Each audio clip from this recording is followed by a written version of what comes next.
Price allot. வேதத்திலிருந்து ஒரு அருமையான சத்தியத்தை நாம் இன்று அறிந்து கொள்ளப் போகிறோம். நீதிமொழிகள் 21ஆம் அதிகாரம் 31வது வசனம் இப்படியாய் சொல்கிறது: குதிரை யுத்த நாளுக்கு ஆயத்தமாக்கப்படும், ஜெயமோ கர்த்தரால் வரும் என்று எழுதப்பட்டிருக்கிறது. கர்த்தருடைய பிள்ளைகளே, நம்முடைய வாழ்க்கையிலே ஜெயம் என்பது அதுவே நடந்து விடுவது இல்லை. நாம் ஆயத்தப்படுகிறோம், எல்லா ப்ரிப்ரேஷனும் பண்ணுகிறோம். ஆனால் ஜெயம் என்பது தேவனால் மாத்திரமே நம்முடைய வாழ்க்கையிலே நமக்கு கிடைக்கிறதா இருக்கிறது. இங்கே பார்க்கிறோம், குதிரை யுத்த நாளுக்கு ஆயத்தமாக்கப்படும்.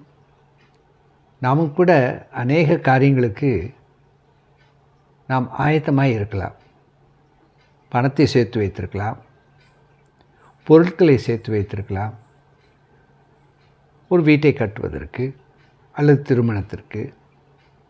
ஆனால் ஜெயம் என்பது தேவனால் மாத்திரமே வருகிறதா இருக்கிறது.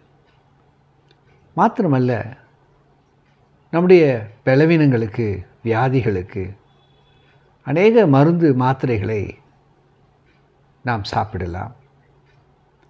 ஆனால் சுகம் என்பது தேவனால் மாத்திரமே கொடுக்கப்படுகிறது. காரணம் என்னவென்றால், வேதம் சொல்கிறது அவர்தான் நம்முடைய பரிகாரியாகிய கர்த்தர் என்று சொல்லி.